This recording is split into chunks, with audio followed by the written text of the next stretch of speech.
Hello student, welcome back to my channel Nikunj tutorial. स्वागत करता हूं मैं आपका अपने ऑनलाइन प्लेटफॉर्म पर। आज हम लोग एक बहुत इंपॉर्टेंट सब्जेक्ट स्टार्ट करने जा रहे हैं।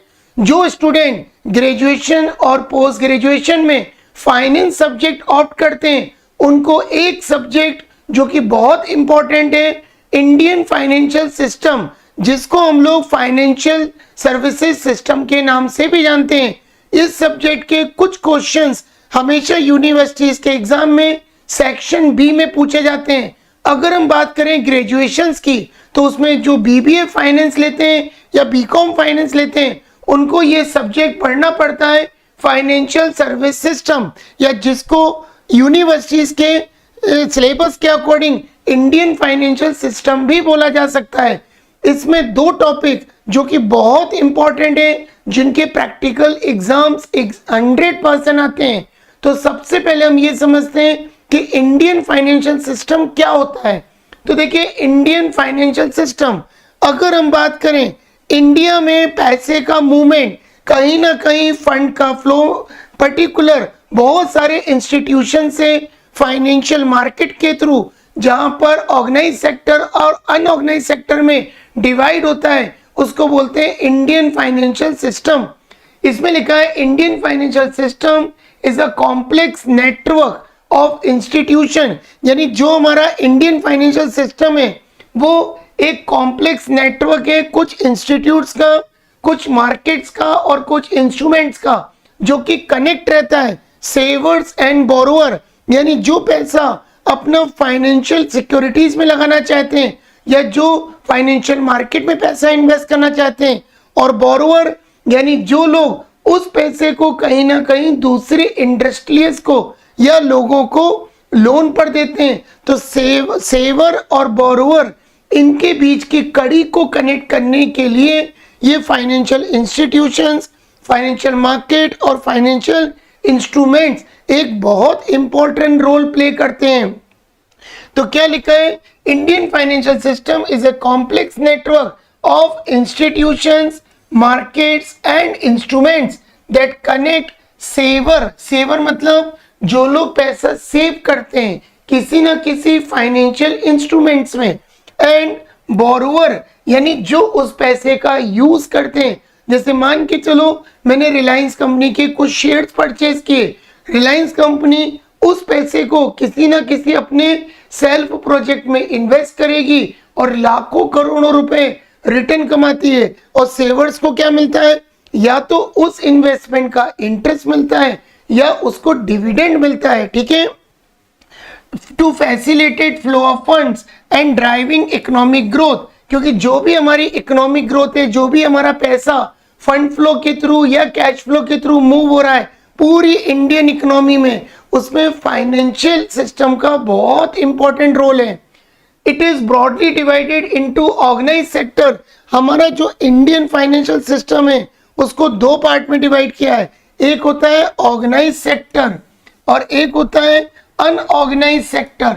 अब ऑर्गेनाइज सेक्टर मतलब जो ऑलरेडी कहीं ना कहीं गवर्नमेंट के कंट्रोल में होते हैं, जो कहीं ना कहीं किसी रेगुलेटरी फ्रेमवर्क के थ्रू कंट्रोल किए जाते हैं, जैसे इंक्लूडिंग बैंक्स, एनबीएफसी जिनको बोलते हैं नॉन बैंकिंग फाइनेंशियल सर्विसेज, या corporation, insurance companies regulated by RBI and SEBI या इरडा। यानी अगर हम शेयर मार्केट की बात करें तो पूरा शेयर मार्केट सेबी कंट्रोल करता है। इंडिया में जितने भी कमर्शियल बैंक्स हैं, जितने भी कोऑपरेटिव बैंक्स हैं, उनको कंट्रोल आरबीआई करता है, और जितने भी हमारे यहाँ इंश्योरेंस कंपनीज हैं, चाहे वो गवर्नमेंट की हो चाहे प्राइवेट सेक्टर की हो, वो इरडा IRDA ये कंट्रोल करती हैं। तो बहुत सारी रेगुलेटरी अथॉरिटी होती हैं जो कहीं ना कहीं इंडियन फाइनेंशियल मार्केट को या इंस्टीट्यूशन को कंट्रोल करती हैं।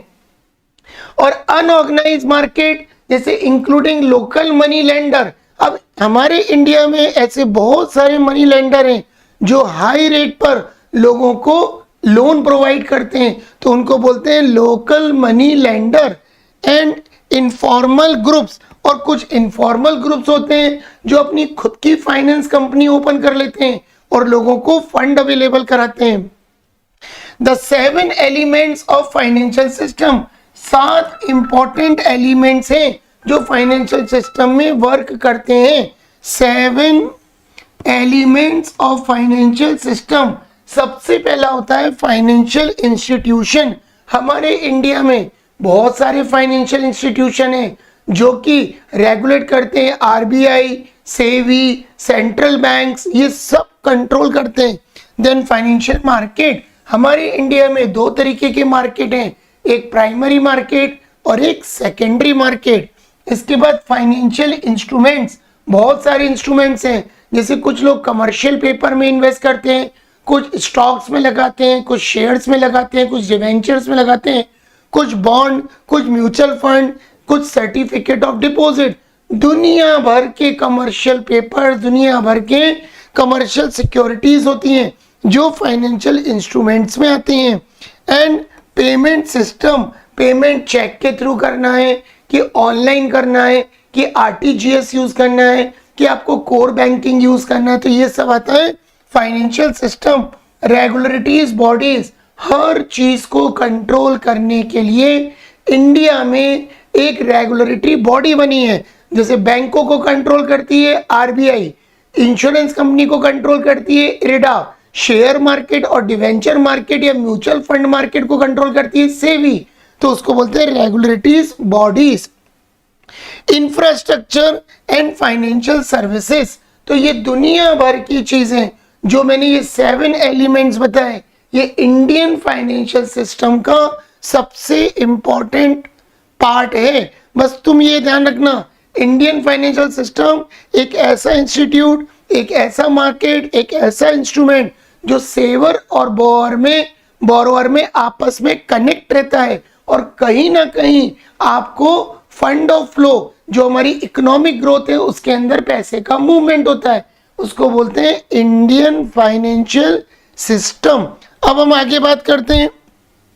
2 सबसे इंपॉर्टेंट टॉपिक्स हैं जिनके न्यूमेरिकल क्वेश्चन यानी प्रैक्टिकल क्वेश्चन हमको यूनिवर्सिटीज के एग्जाम में पूछे जाते हैं। पहला होता है लीजिंग और सेकंड होता है हायर परचेज सिस्टम। लीजिंग मतलब किसी को प्रॉपर्टी लीज पर देना, किराए पर देना, और हायर परचेज कुछ लोग डाउन पेमेंट देके इंस्टॉलमेंट्स बनवा लेते हैं, उसके थ्रू वो एसेट्स के ऑनर बनते हैं। तो 2 मेथड सबसे इंपॉर्टेंट है जिनके क्वेश्चन एग्जाम में आते हैं। और एक टॉपिक है फैक्टरिंग, जो हम पढ़ेंगे कुछ समय बाद। एक टॉपिक हमको पढ़ना है जिसका नाम है फैक्टरिंग, तो ये भी इंडियन फाइनेंशियल सिस्टम का सबसे इंपॉर्टेंट पार्ट है।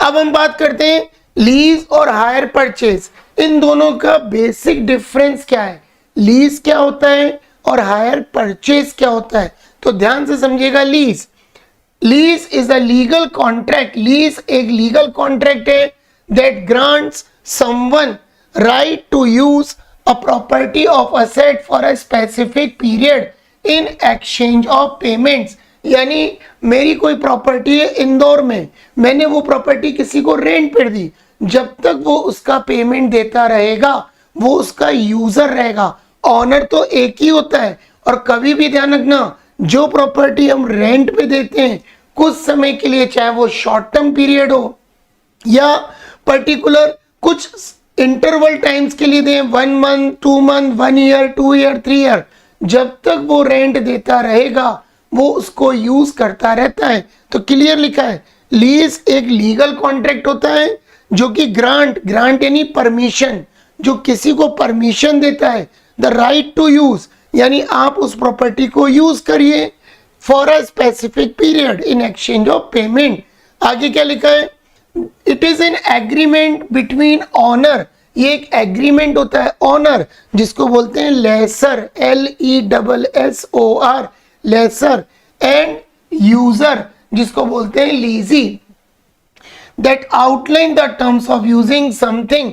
लाइक अगर वो मान के चलो कोई घर किराए पर ले रहा है, कोई कार किराए पर ले रहा है, या कोई इक्विपमेंट विदाउट परचेजिंग इट। जैसे मान के चलिए कि मुझे कहीं पर जॉब मिल गई पूना में, अब पूना बॉम्बे में मैं जॉब के लिए गया, लेकिन मेरा वहां पे घर नहीं है, तो मैंने वहां पर कोई प्रॉपर्टी, कोई हाउस या मैंने कोई कार अगर मैंने लीज पर लिए तो मैं उसका पर्टिकुलर एक रेंट दूंगा। जब तक रेंट दूंगा मैं उसका रहूंगा यूजर, और रेंट किसको दूंगा? ऑनर को। तो याद रखना, लीजिंग में दो पार्टी होती हैं, एक होती है लेसर और एक होती है लीजी।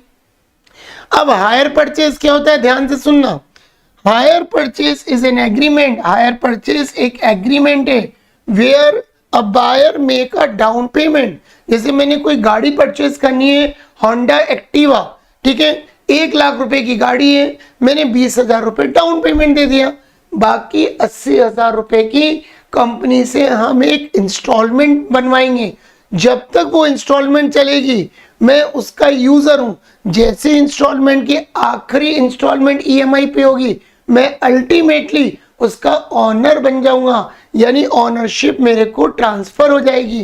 तो क्या लिखा है, hire purchase an agreement where a buyer make a down payment and pay the rest of cost of an asset in instalments. जहां पर आप पेमेंट इंस्टॉलमेंट पे करते हैं, but the seller retain ownership. जो सेलर होता है वो ऑनरशिप रिटेन करके रखता है जब तक कि आखिरी इंस्टॉलमेंट पेमेंट नहीं हो जाती है। ये बात ध्यान रखना, until the final installment is paid. A common example of hire purchase system, buying a car. मान के चलो मैंने एक कार खरीदी, by paying a down payment and then making fixed monthly installments until the future period, until the future price, full price plus interest is paid. यानी जब तक मैं उसका पेमेंट नहीं कर दूंगा तब तक उस प्रॉपर्टी का मालिक मैं नहीं बनूंगा। तो लीजिंग और हायर परचेज में बेसिक डिफरेंस, लीज में हम ऑनर नहीं बनते हैं, या मान के चलो मैंने किसी को प्रॉपर्टी यूज करने के लिए दी, यूजर को, लीजी को, तो उससे मैं रेंट लेता रहूंगा। जिस दिन वो रेंट देना बंद कर देगा मैं उससे लीज क्लोज कर दूंगा। लेकिन हायर परचेज में वो कोई भी प्रॉपर्टी खरीदता है उसका एक डाउन पेमेंट देता है और एक ईएमआई वो अपनी फिक्स करा लेता है। वो प्रॉपर्टी अल्टीमेटली उसको ट्रांसफर हो जाती है जैसे ही हमारी लास्ट ईएमआई पेड होती है। तो मैंने आपको समझाया कि इंडियन फाइनेंशियल क्या होता है, इंडियन फाइनेंशियल सिस्टम में क्या टॉपिक्स पढ़ने हैं। जो दो इंपॉर्टेंट टॉपिक है, लीजिंग एंड हायर परचेज, और एक या दो तीन सम हम छोटे छोटे फैक्टरिंग के भी पढ़ेंगे। फिर मैंने आपको लीज और हायर परचेज में मीनिंग बताया कि इनमें बेसिक डिफरेंस क्या है। अब हम लोग स्टार्ट करेंगे। जैसे मैं आपको एक एग्जांपल समझाता हूं, लीज वर्सेस हायर परचेज।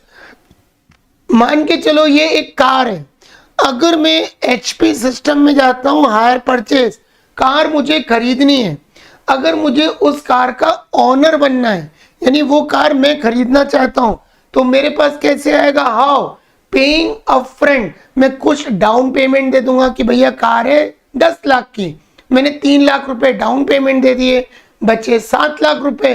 क्या लिखा है, टेकिंग अ लोन, या मैं किसी बैंक से लोन ले लूंगा।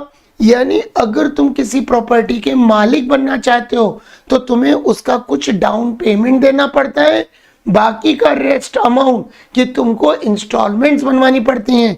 टेकिंग अ लोन, बैंक से लोन लेते हो। लेकिन मान के चलो वही कार अगर तुम लीज पर लेते हो, किराए पर लेते हो, एंड रेंटिंग द कार, जैसे मुझे सपोज मान के चलो मुझे कहीं घूमने जाना है, कि मुझे जयपुर घूमने जाना है या राजस्थान घूमने जाना है सपोज, तो राजस्थान घूमने के लिए मैंने कार हायर करी, तो उसको कैसे होगी, paying rent for a period. अगर वो कार या कोई मकान मैंने एक फिक्स पीरियड के लिए अपने पास रखा तो उसका मुझे रेंट देना पड़ेगा। तो ये बेसिक डिफरेंस है लीज वर्सेस हायर परचेज। अब मैं आपको कुछ आईएमपीस क्वेश्चन कराऊंगा। इसके अंदर मैंने 8 से 10 टॉपिक्स बनाए। पहला लेक्चर YouTube चैनल पे आपको फ्री में देखने को मिलेगा। जो मैं ये पहला क्वेश्चन करा रहा हूं बहुत इंपॉर्टेंट है, लेकिन इसके आगे आने वाले जो क्वेश्चंस हैं वो भी बहुत इंपॉर्टेंट है जो यूनिवर्सिटीज के एग्जाम में आए हुए हैं। पहले लेक्चर से, डेमो लेक्चर से आप ये समझ सकते हो कि लीजिंग और हायर परचेज क्या होता है, इंडियन फाइनेंशियल सिस्टम क्या होता है, और अगर कोई क्वेश्चन लीज का आ जाए तो कैसे सॉल्व करना है। तो प्लीज आप चैनल को सब्सक्राइब करिए, शेयर करिए और लाइक करिए। लेकिन अगर आपको पूरा कोर्स कंप्लीट करना है इंडियन फाइनेंशियल सिस्टम या फाइनेंशियल सिस्टम सर्विसेज का, तो उसके लिए आपको निकुंज ट्यूटोरियल का एप्लीकेशन प्ले स्टोर से डाउनलोड करके अपने आप को रजिस्टर्ड करिए और कोर्स को सिलेक्ट करके मिनिमम प्राइस पे करके पूरा सिलेबस, पूरा टॉपिक इंडियन फाइनेंशियल सिस्टम का आप घर बैठे कर सकते हो। लेकिन अगर आपको लगता है कि यार मुझे फिजिकल फॉर्म में दीपक अग्रवाल सर से पढ़ना है, तो आप इंदौर में निकुंज ट्यूटोरियल की भंवर कुआं ब्रांच पर मॉर्निंग और इवनिंग की बैचेस अटेंड कर सकते हो। तो आज मैं आपको ये पहला क्वेश्चन कराने जा रहा हूं जो बहुत इंपॉर्टेंट है, लीजिंग वर्सेस लोन। इसके आगे कुछ और वेराइटीज हैं जो आपको केवल निकुंज ट्यूटोरियल के एप्लीकेशन में ही मिलेंगी, जो मिनिमम प्राइस पे करने के बाद सारे रिकॉर्डेड लेक्चर तुम आराम से देख सकते हो और कॉपी पे नोट डाउन करके एग्जाम की प्रिपरेशन कर सकते हो। ठीक है, तो चलिए स्टार्ट करते हैं। पहला क्वेश्चन, पहला टॉपिक, लीजिंग वर्सेस लोन।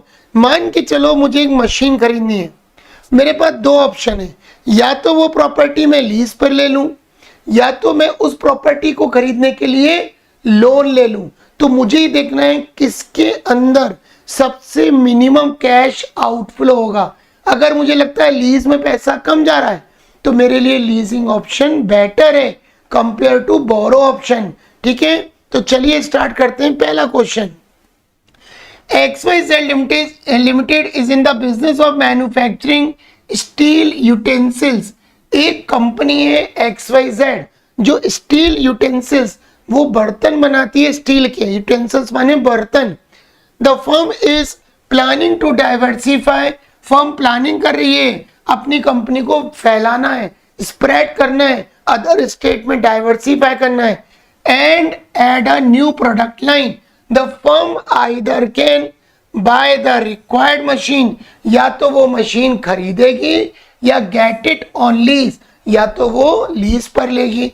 दो ऑप्शन है, क्लियर लिखा है देखो, the firm either can buy the required machine और get it on lease.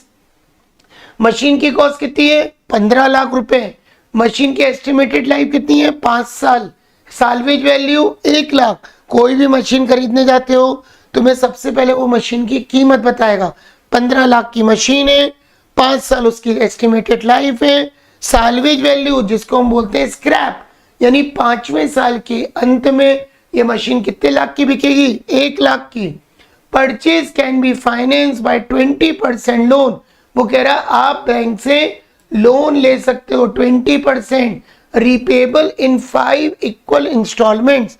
Alternatively, this machine can be taken on yearly lease। आप इसको लीज पर भी ले सकते हो। लीज माने किराया दो और यूज करो, जब हमें लगेगा वो हमारे यूज लायक नहीं है किराया बंद कर दो। तो क्या लिखा है? इसका रेंट कितना है? 4,50,000 रुपीज फॉर 5 ईयर, यानी हर साल इसको लीज का 4.5 लाख रुपए देना पड़ेगा। अब आगे लिखा है advise the company which option is better. कौन सा ऑप्शन बेटर है कि मैं बैंक से लोन ले लूं और उस चीज को कहीं ना कहीं EMI के फॉर्म में पैसा देता जाऊं, इंस्टॉलमेंट के फॉर्म में, या मैं उस मशीन को काय पर ले लूं? लीज पर। तो आगे क्या लिखा है? Depreciation will be charge according to WDV। 25% depreciation की रेट है। WDV मेथड लगानी है, return down value method. 25%, tax rate है 35% और कॉस्ट ऑफ कैपिटल रेट हमको गिवन है क्वेश्चन में। कॉस्ट ऑफ कैपिटल रेट है हमको 18%। ठीक है, तो याद रखना। अब इस क्वेश्चन को कैसे सोल्व करना है, इसकी कुछ स्टेप्स हैं जिनको हम अच्छे से फॉलो करेंगे।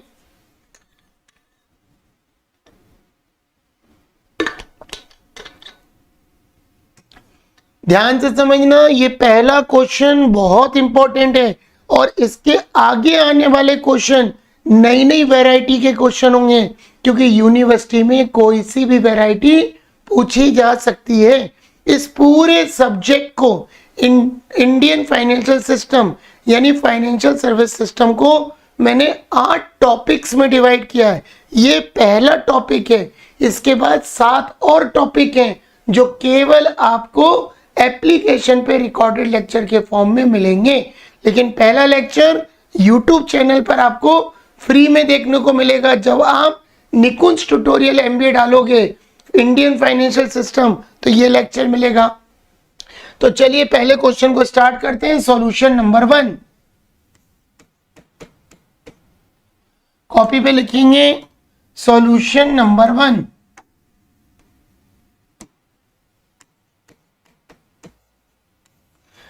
तो कॉपी पे लिखो सबसे पहले अकॉर्डिंग टू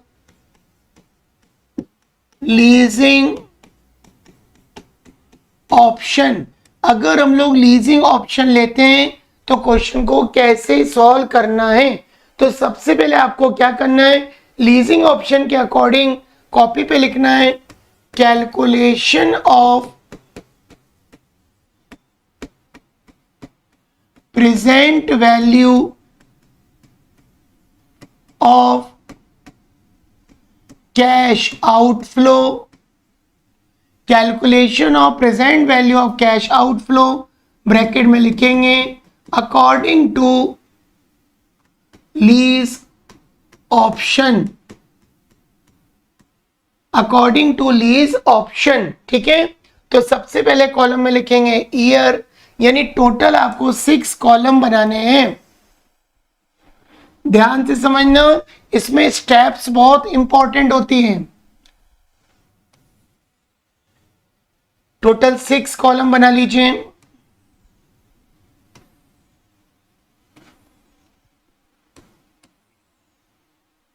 पहले कॉलम में लिखेंगे ईयर, सेकंड कॉलम में लिखेंगे लीज रेंट, नेक्स्ट कॉलम में टैक्स सेविंग। अब इस क्वेश्चन में टैक्स की रेट कितने परसेंट है, 35%, यानी जो भी हम लीज रेंट देते हैं उसके ऊपर 35% की टैक्स सेविंग रहेगी। इसके बाद लिखेंगे नेट कैश आउटफ्लो, फिर प्रेजेंट वैल्यू फैक्टर जो कि गिवन है 18%, 18%, और फिर लिखेंगे present value of cash outflow. तो ये 6 कॉलम आपको ध्यान रखने हैं। पहले कॉलम में ईयर, दूसरे कॉलम में लीज रेंट, फिर टैक्स सेविंग, फिर नेट कैश आउटफ्लो, फिर प्रेजेंट वैल्यू फैक्टर और present value of cash outflow. ठीक है, तो सबसे पहले हम लिखते हैं ईयर। क्वेश्चन में 5 ईयर गिवन है। ये प्रॉपर्टी हमने कितने लीज पर ली, 4.5 लाख रुपए।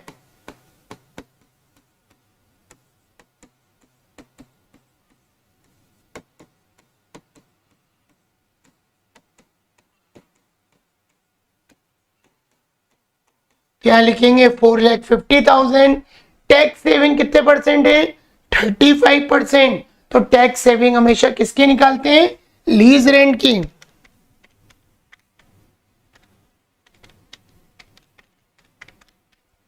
$1,57,500।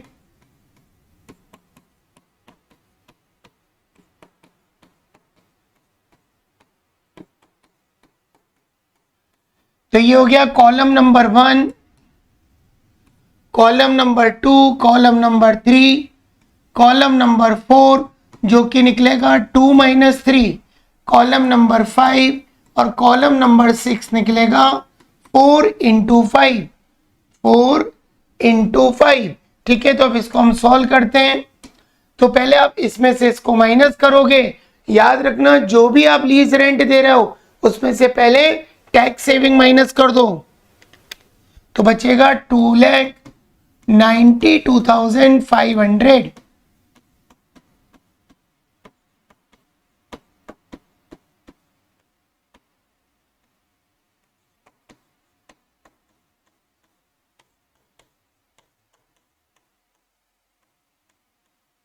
ये आ गया नेट कैश आउटफ्लो।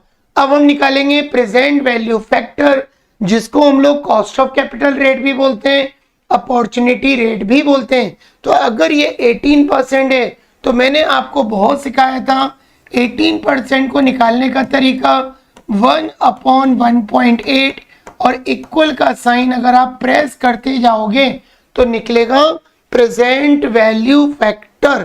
ठीक है, तो 1/1.18, तो पहला आएगा 0.847,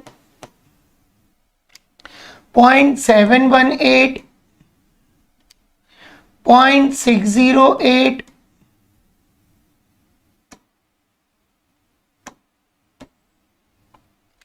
0.515 और 0.437। ये आपने निकाल दिया प्रेजेंट वैल्यू फैक्टर। ठीक है, अब नेट कैश आउटफ्लो का प्रेजेंट वैल्यू फैक्टर में मल्टीप्लाई करोगे तो निकलेगा present value of cash outflow, इनका आपस में मल्टीप्लाई।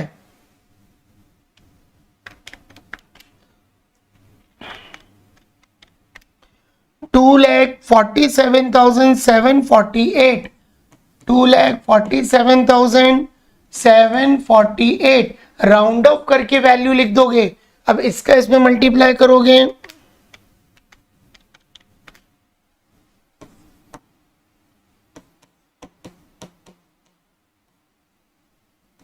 2,10,015,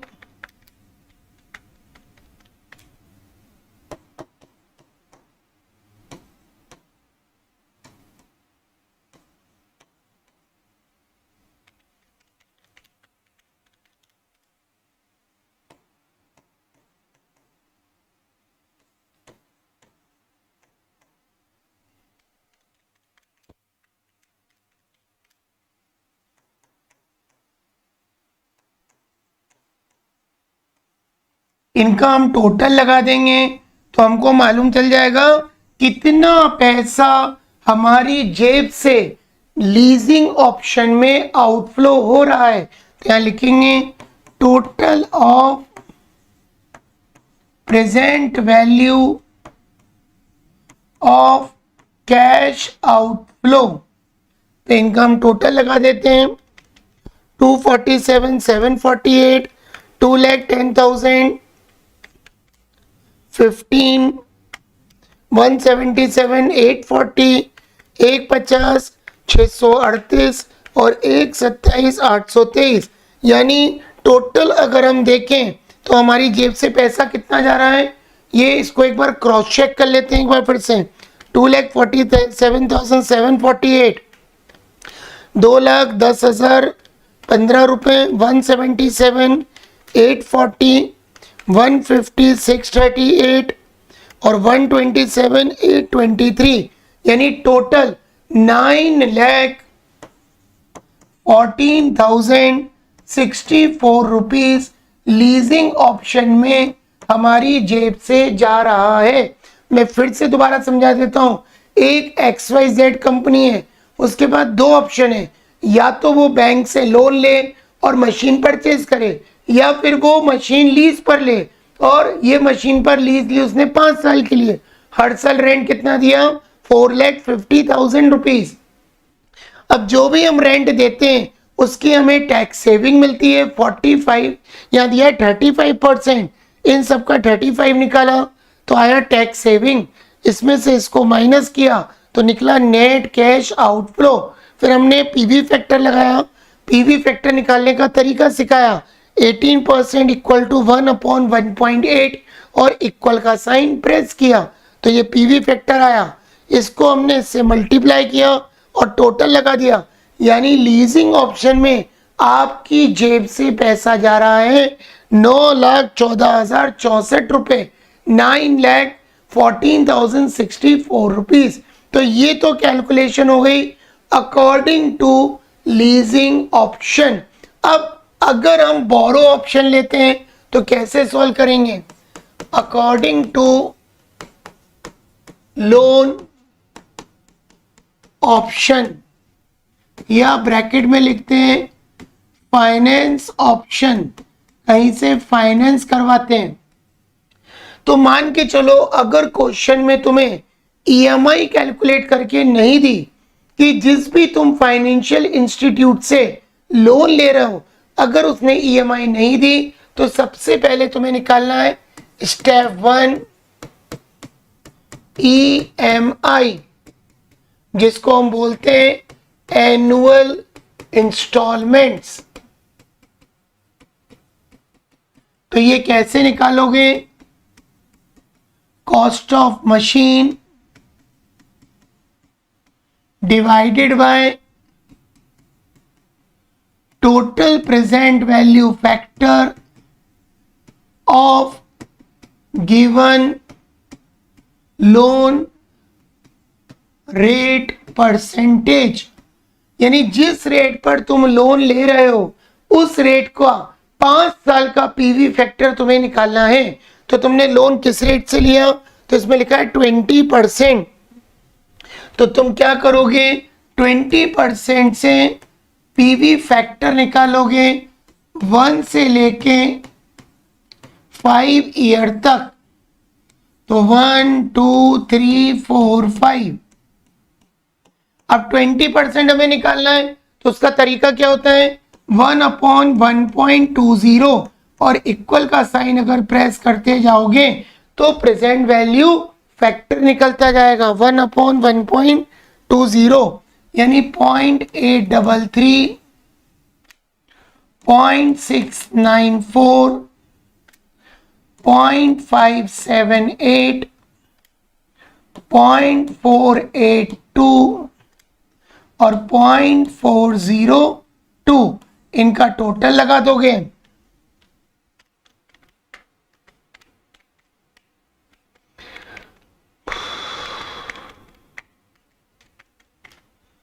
$2.99, ये लगभग हमारा total present value factor, total PBF 2.99, ये हमारा टोटल पीवी फैक्टर आ गया। अब मशीन की कीमत कितनी थी? मशीन खरीदना है 15 लाख रुपए में, 15 लैक्स। तो यहां लिखेंगे 15 लाख डिवाइडेड बाय 2.99, तो इससे निकल आएगी ईएमआई, यानी लगभग 5,01,672। ये हर साल की ईएमआई रहेगी जो फाइनेंशियल इंस्टीट्यूशन ने फिक्स कर दी। तो ये ईएमआई निकालने का फॉर्मूला याद रखना। ईएमआई ऐसे निकाली जाती है, cost of machine upon total PV factor of given loan rate percentage. Loan की रेट थी 20%, 20% का पीवी फैक्टर निकाला 5 साल का, टोटल लगा के डिवाइड कर दिया। अब हम निकालते हैं डेप्रीशिएशन, स्टेप नंबर 2।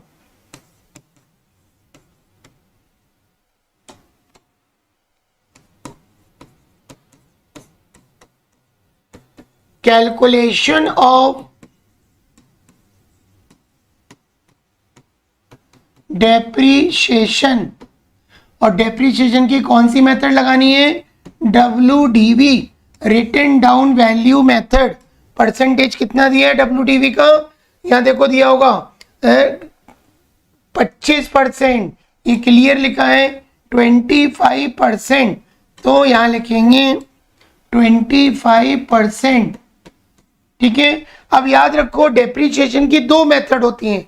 एक होती है स्ट्रेट लाइन, यानी हर साल जिसमें डेप्रीशिएशन सेम लगता है, और एक होती है रिटन डाउन वैल्यू, जिसमें हर बार बैलेंस पे निकलता है। तो 5 साल का डेप्रीशिएशन निकालेंगे।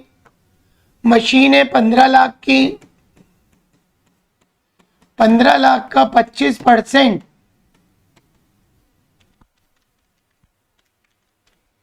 3,75,000। अब WDV में हर बार नए बैलेंस के ऊपर डिप्रीशिएशन निकालना, ध्यान रखना। ठीक है, 15 लाख में पहले इसको माइनस कर दोगे तो आएगा 11,25,000, 11,25,000। अब इसका 25% निकाल दोगे 2,81,250। अब इसमें से इसको माइनस करोगे 8,43,750, इसका 25%, 2,10,938, इसमें से इसको माइनस करोगे 6,32,812। अब इसका 25% निकालोगे। ऐसे करते करते सबका 25% फाइंड आउट करोगे। 158,203। अब इसमें से माइनस करोगे 4,74,609। लास्ट में इसका 25%, 1,18,652। तो ये हमने 5 साल का डेप्रीशिएशन फाइंड आउट कर दिया। लेकिन अगर ये स्ट्रेट लाइन होती तो सिंपल सा हर साल डेप्रीशिएशन एक जैसा रहता है, सेम। लेकिन रिटन डाउन वैल्यू में हर बार डेप्रीशिएशन न्यू बैलेंस के ऊपर कैलकुलेट होता है, ये बात ध्यान रखना। तो ये हमारी 2 स्टेप्स हो गई। पहली स्टेप्स में हमने क्या किया, ईएमआई निकाला, और सेकेंड स्टेप्स में क्या किया, डेप्रीशिएशन निकाला according to written down value. अब एक बात तुम ध्यान रखना, जो भी व्यक्ति लोन पर या फाइनेंस पर मार्केट से मशीन खरीदता है, हर इंस्टीट्यूट फाइनेंशियल बैंक उसको एक लोन स्टेटमेंट भेजती है। तो अब हम लिखेंगे स्टेप नंबर 3, कॉपी पे लिखेंगे स्टेप नंबर 3।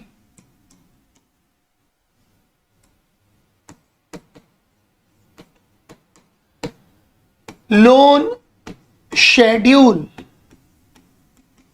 जिसको बोलते हैं डेप्ट स्टेटमेंट या लोन स्टेटमेंट। ठीक है, अब हम एक लोन स्टेटमेंट बनाएंगे जो हर बैंक अपने उस व्यक्ति को भेजती है जो मशीन लोन पे परचेज कर रहा है। तो इसमें हम बनाते हैं स्टेप 3, 6 कॉलम बनाएंगे।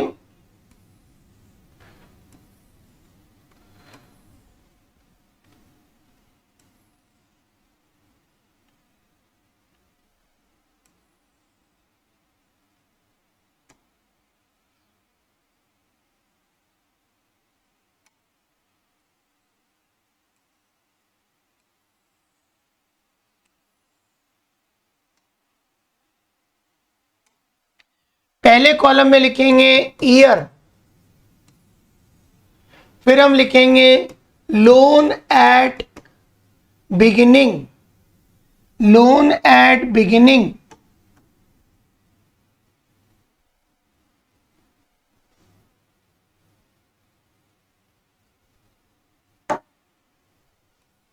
पहले कॉलम में लिखो ईयर, सेकंड कॉलम में लिखो लोन एट बिगिनिंग, फिर हम लिखेंगे इंटरेस्ट, फिर हम लिखेंगे ईएमआई, यानी जो हमारी एनुअल इंस्टॉलमेंट है ईएमआई, फिर हम लिखेंगे प्रिंसिपल, और लास्ट में लिखेंगे प्रिंसिपल के बाद लोन एट द एंड।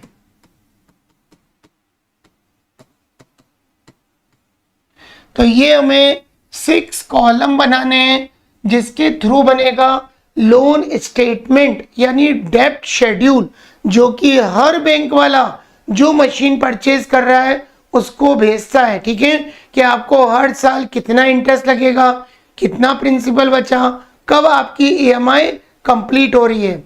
तो ये स्टेटमेंट बनता है। तो लिखेंगे 1 2 3 4 5।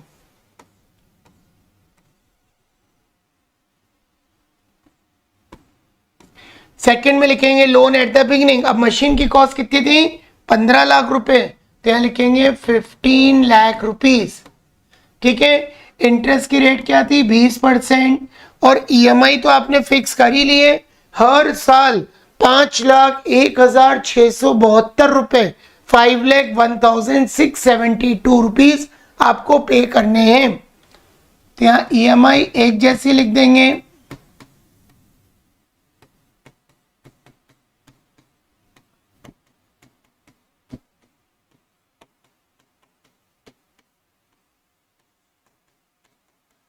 ये हो गई हमारी EMI 5,01,672। अब इंटरेस्ट कैसे निकलता है? सबसे पहले तुम 15 लाख का 20% निकालोगे। 15 लाख का 20% होता है 3 लाख, यानी पहले साल जो हमारा इंटरेस्ट बन रहा है वो 30 लाख 3 लाख रुपए का है। 15 लाख का 20% 3 लाख। अब EMI में से इंटरेस्ट माइनस करोगे तो निकलेगा प्रिंसिपल, तो इसको माइनस करेंगे 5,01,672, यानी आपका प्रिंसिपल आपने कितना पे किया? 2,01,672। और 15 लाख रुपए में से पहला प्रिंसिपल माइनस करोगे तो आएगा लोन एट द एंड, यानी अब आपको देना बाकी है 12,98,328। ठीक है, तो मैं कॉलम नंबर आपको समझा देता हूं, ध्यान से समझना। पहला कॉलम, दूसरा, तीसरा, फोर्थ, फिफ्थ कैसे निकलेगा? फिफ्थ निकलेगा 4 - 3, और 6 कैसे निकलेगा? 2 - 5। ये कॉलम्स नंबर हमेशा याद रखना, ठीक है। अब ये जो लोन एट द एंड आया, फिर से समझ लो, 15 लाख का पहले 20% निकाला, 3 लाख आया। EMI हर साल एक जैसी है। 5,01,672 में 3 लाख माइनस किया, 2,01,672, और 15 लाख में से इसको माइनस किया प्रिंसिपल को, तो निकला लोन एट द एंड। अब ये एंड अगले वाले का क्या होगा? अगले वाले का ओपनिंग होगा। 12,98,328, ठीक है, 328। अब इसका 15% निकालोगे, सॉरी 20%। 12,98,328 का 20%, 259,666। अब इसमें से इसको माइनस करोगे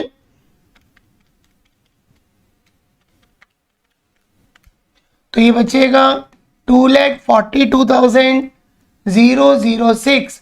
फिर 12,98,000 में इसको माइनस करोगे तो 10,56,322। ठीक है, इस अमाउंट को उठा के यहां लिखोगे, इसका 20% निकालोगे 2,11,264।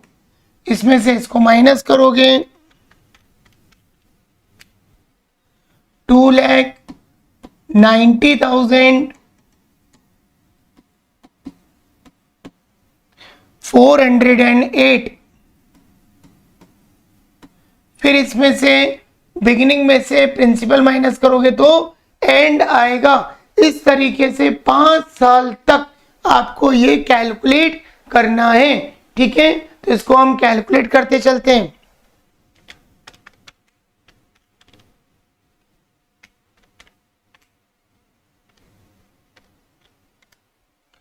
$7,65,914 इसको इधर शिफ्ट करेंगे, इसका 20% 153,183। इसमें से इसको माइनस करेंगे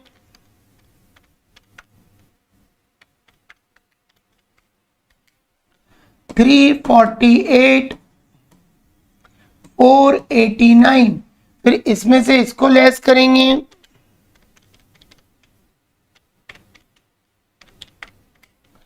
4,17,425। अब ये अमाउंट इधर आएगा, इसका 20% 83,485। अब इसमें से इसको लेस करेंगे, ये प्रोसेस ऐसे कंटिन्यू चलती रहती है। तो यह आ गया 4,18,187। तो आप ये देखिए, जब इसमें से इसको माइनस करोगे तो ये निगेटिव में आएगा। ठीक है, अब ये निगेटिव में आ जाएगा।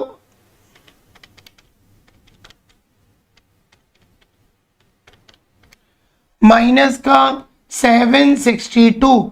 अब एक बात ध्यान रखो, प्रैक्टिकल लाइफ में ज्यादातर आजकल हर चीज के, हर बैंक के एप्लीकेशंस रहती हैं जिसमें वो लोन का अमाउंट डालते हैं, इंटरेस्ट रेट डालते हैं और टेन्योर डालते हैं, कितने समय के लिए लोन लिया, तो आंसर तुरंत आ जाता है। लेकिन हम ये मैनुअल पढ़ रहे हैं और हमने यहाँ ईएमआई कैलकुलेट करी है। अगर हमें ईएमआई कैलकुलेट करके दी है तो समझ लो ये 0 आ सकता है। अब लोन स्टेटमेंट जो बैंक से आता है, 5 साल तक अगर तुम ईएमआई कंटिन्यू देते जाते हो तो ये 0 होना चाहिए, लेकिन ये आपका निगेटिव आ रहा है, तो इसको हम बनाएंगे 0। तो याद रखना, जितने से ये माइनस में है उतने से आप ईएमआई को माइनस कर दोगे, कम कर दोगे। 5,01,672 माइनस 762, तो ये इस पे सर्कल लगा दोगे और लास्ट ईएमआई हो जाएगी 5,00,910। ठीक है, इसमें से इसको सर्कल लगा दोगे। अब इसमें से इंटरेस्ट माइनस करोगे 83,485, तो ये अमाउंट आएगा 4,17,425 और इसमें से फाइनली इसको माइनस करोगे तो क्या आएगा, 0 ही आएगा। तो याद रखना, हम लोग जो ये स्टेटमेंट बना रहे हैं ये मैनुअल है, क्योंकि हमने ईएमआई खुद कैलकुलेट करी है। लेकिन अगर ईएमआई क्वेश्चन में दे देते 100% डेब्ट शेड्यूल का ये अमाउंट 0 आएगा, ये बात ध्यान रखना। ठीक है, मैं फिर से बता देता हूं, अगर ये निगेटिव में आए तो आप ईएमआई को कम कर देना, आप ईएमआई को डाउन कर देना। जब ईएमआई डाउन होगी तो प्रिंसिपल भी डाउन हो जाएगा। ठीक है, फिर इसमें से देखो ये वाला माइनस करोगे तो लास्ट में आपका अमाउंट क्या हो जाएगा, 0 हो जाएगा। लेकिन अगर ये प्लस में 762 आता तो ईएमआई को बढ़ा देना। तो याद रखना, आखिरी वाला अमाउंट या तो 0 आएगा, या निगेटिव आएगा, या पॉजिटिव आएगा। 0 आएगा तो क्वेश्चन सही चल रहा है, लेकिन अगर निगेटिव आया तो ईएमआई को भी कम करना, जिससे हमारी प्रिंसिपल भी कम होगी। अगर ये पॉजिटिव आया, ईएमआई भी बढ़ा देना तो प्रिंसिपल भी बढ़ जाएगा, फाइनली हमको 0 मिलेगा। तो ये बन गया डेब्ट शेड्यूल, जिसको बोलते हैं डेब्ट स्टेटमेंट। अब हम फाइनली देखेंगे कि हमारा लीजिंग में कितना हायर परचेज में कितना पैसा जा रहा है, बोरो ऑप्शन में। तो आगे बढ़ते हैं, स्टेप नंबर 4। ये क्वेश्चन थोड़े से लेंदी रहते हैं, हमेशा ध्यान रखना, इनमें थोड़ी प्रैक्टिस लगती है। ठीक है, कॉपी पे लिखो स्टेप नंबर 4, आखिरी स्टेप, कैलकुलेशन ऑफ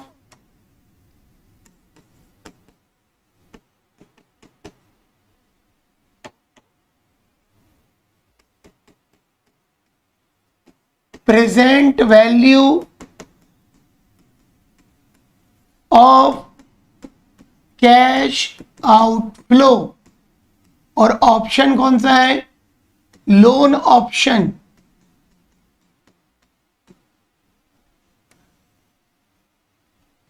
तो इसमें कॉलम्स कैसे बनेंगे, बहुत ध्यान से देखना, आखिरी स्टेप से ही है।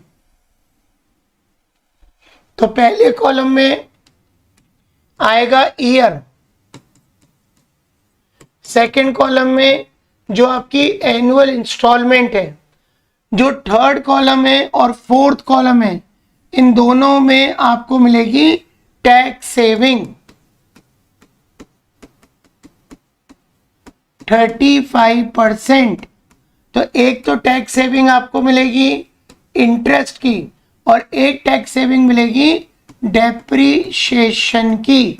ये बात ध्यान रखना, ये पहला column year, second column EMI, third और फोर्थ कॉलम इंटरेस्ट और डेप्रिसिएशन, इनकी आपको मिलेगी टैक्स सेविंग 35%। फिर आप लिखोगे नेट कैश आउटफ्लो, फिर प्रेजेंट वैल्यू फैक्टर जो कि हमें डायरेक्ट दिया है 18%, और present value of cash outflow. ये लास्ट कॉलम हम बना लेंगे।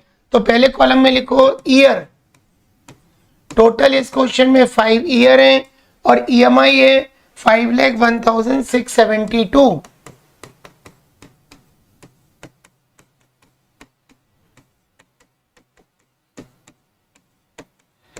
लास्ट वाली ईएमआई हमारी चेंज हो जाएगी,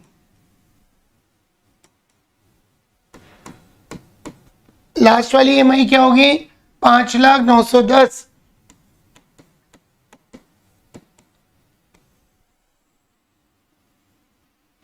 अब इंटरेस्ट, तो तुम ये देखो, तुमने ये इंटरेस्ट निकाला था 3,62,666 यानी 259,666, इन सब की तुम्हें 35% कैलकुलेट करके टैक्स सेविंग देनी है। तो पहला अमाउंट है 3 लाख रुपीस का 35%, 1,05,000, 1,05,000। अगला अमाउंट है 259,666, इसका 35%, 90,883। इसके बाद 211,264, इसका 35%, 73,942। इसके बाद 153,183 का 35%, 53,614। एंड द लास्ट अमाउंट 83,485 का 35%, 29,219। तो इसको ले लेंगे 29,220। जिस तरीके से तुमने इंटरेस्ट का 35% टैक्स सेविंग निकाला, उसी तरीके से डेप्रिसिएशन का निकाल लेते हैं। तो पहले साल का डेप्रिसिएशन था 3,75,000, इसका 35%, 131,250। ठीक है। सेकंड का डेप्रिसिएशन था 281,250, इसका 35%, 98,438, 98,438। अब तीसरे साल का डेप्रिसिएशन 2,10,938, इसका 35%, 73,828, 828। इसके बाद फोर्थ ईयर का डिप्रिसिएशन 158,203, इसका 35%,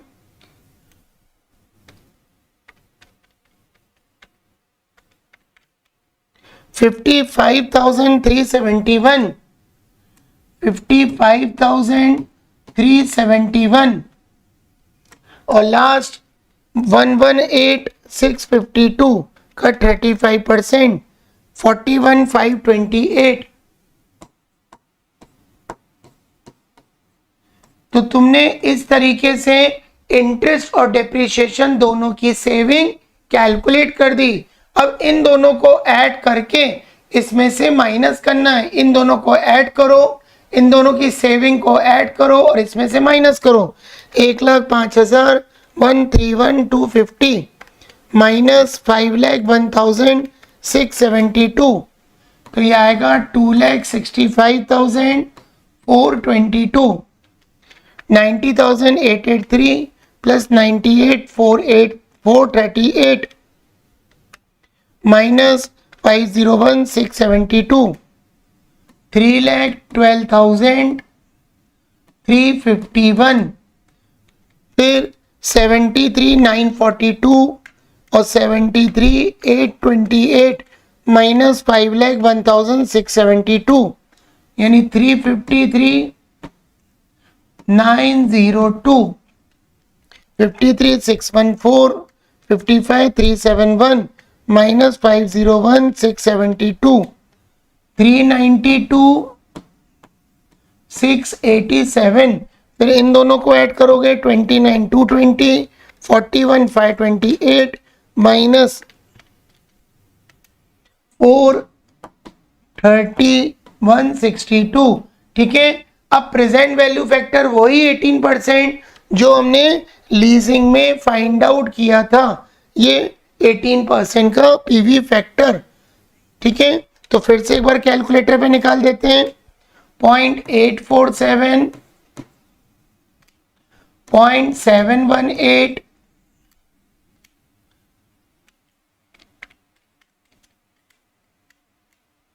0.608, 0.516 और 0.437। अब इसका इसमें मल्टीप्लाई करोगे पीवी फैक्टर का तो निकलेगा present value of cash outflow. देखो एग्जाम में भी अगर ये क्वेश्चन आएगा कम से कम 45 मिनट्स तो लगेंगे। 2,24,812 इसका इससे मल्टीप्लाई कर रहे हैं।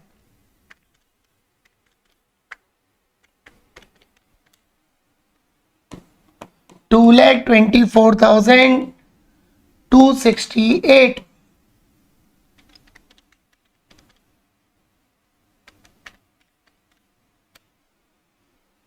2,15,172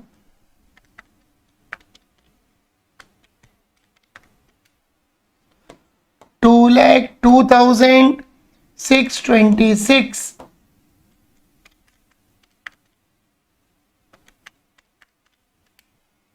1,87,981। अब इनको आप सबको ऐड कर लोगे।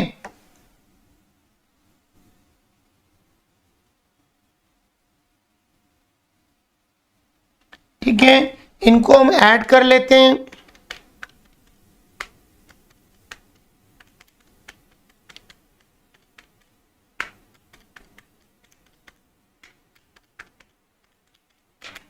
ये आ रहा है 10,54,859। ये आ गया total present value of cash outflow. अब अगर क्वेश्चन में साल्वेज वैल्यू दी है तो तुम आउटफ्लो निकाल रहे हो, तो इसमें से क्या माइनस करोगे? Salvage value. तो इस क्वेश्चन में साल्वेज वैल्यू कितने रुपए थी? 1,00,000 रुपए। तो साल्वेज वैल्यू का ध्यान रखना, लास्ट पीवी फैक्टर से मल्टीप्लाई करना। 1,00,000 मल्टीप्लाई 0.437। ठीक है, ये आएगा 43,700 रुपीज। ये इसमें से माइनस करोगे तो फाइनली निकलेगा net present value cash outflow. ठीक है, यानी हमारी जेब से पैसा कितना जाएगा? 10,11,159, 10,11,159। इतने रुपए आपकी जेब से बोरो ऑप्शन में जाएंगे। तो याद रखना, जब लीजिंग क्वेश्चन आता है तो ये 6 कॉलम्स बना के क्वेश्चन करना, और जब बोरो ऑप्शन आएगा, फाइनेंस ऑप्शन, सबसे पहले अगर ईएमआई नहीं दिए तो पहले ईएमआई निकालो, फिर डेप्रिसिएशन निकालो, उसके बाद फिर आप ये लोन स्टेटमेंट बनाओ। अगर ये जीरो करना है, लास्ट वाला निगेटिव आए, ईएमआई कम कर दो तो प्रिंसिपल भी कम हो जाएगा। पॉजिटिव आए, ईएमआई बढ़ा दो तो प्रिंसिपल भी बढ़ेगा, तो जीरो आ जाएगा। उसके बाद ये प्रेजेंट वैल्यू कैश आउटफ्लो बनाना है। अब तुम्हें डिसीजन देना है कि लीजिंग में कितना पैसा जा रहा है। तो देखो लीजिंग में तुम्हारा जा रहा है, लीजिंग में पैसा जा रहा है तुम्हारा 9,14,000 लगभग, और इसमें कितना जा रहा है? इसमें जा रहा है तुम्हारा 10 लाख रुपए। यानी तुम्हारे लिए लीजिंग ऑप्शन बेटर है। ये हमारा फाइनल डिसीजन है। तो कॉपी पे हम लिखेंगे decision according to the lowest present value of cash outflow leasing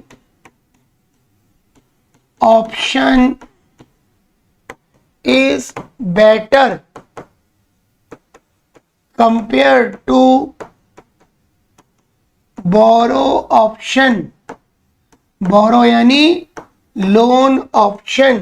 तो ये हमारा फाइनली पहला क्वेश्चन कंप्लीट हुआ, जो कि YouTube चैनल पर आपको देखने को मिलेगा फ्री में। लेकिन प्लीज आप YouTube चैनल को जो निकुंज ट्यूटोरियल MBA आप जब डालोगे, अगर आपको वीडियो बहुत अच्छा लगे तो प्लीज आप चैनल को सब्सक्राइब करें, शेयर करें और लाइक करें। लेकिन ये तो पहला टॉपिक था, और भी बहुत इंपॉर्टेंट टॉपिक्स हैं जो एग्जाम में पूछे जा सकते हैं। ये याद रखना, जो स्टूडेंट फाइनेंस सब्जेक्ट सिलेक्ट करता है, चाहे ग्रेजुएशन हो चाहे पोस्ट ग्रेजुएशन, उसको ये सब्जेक्ट पढ़ना पड़ेगा, जिसमें लीजिंग और हायर परचेज के क्वेश्चन हर साल आते हैं, ज्यादातर सेक्शन बी में। ठीक है, तो ये मैंने पहला लेक्चर कंप्लीट किया। बाकी सेकंड लेक्चर यानी सेकंड क्लास, जो कि और इम्पोर्टेंट क्वेश्चन है, जो एग्जाम में आया हुआ ये क्वेश्चन है, ये आपको केवल निकुंज ट्यूटोरियल एप्लीकेशन पर रिकॉर्डेड लेक्चर की फॉर्म में मिलेगा। तो प्लीज आप सभी लोग चैनल को सब्सक्राइब करें, शेयर करें, लाइक करें और एप्लीकेशन को जरूर प्ले स्टोर डाउनलोड करके मिनिमम प्राइस में कोर्स परचेज करके घर बैठे पूरा सिलेबस कंप्लीट कर सकते हो। तो मिलते हैं कल क्लास नंबर 2 में। आगे आप सभी लोग अपना बहुत ध्यान रखें। मिलते हैं कल। Okay, good day all of you. Thank you very much.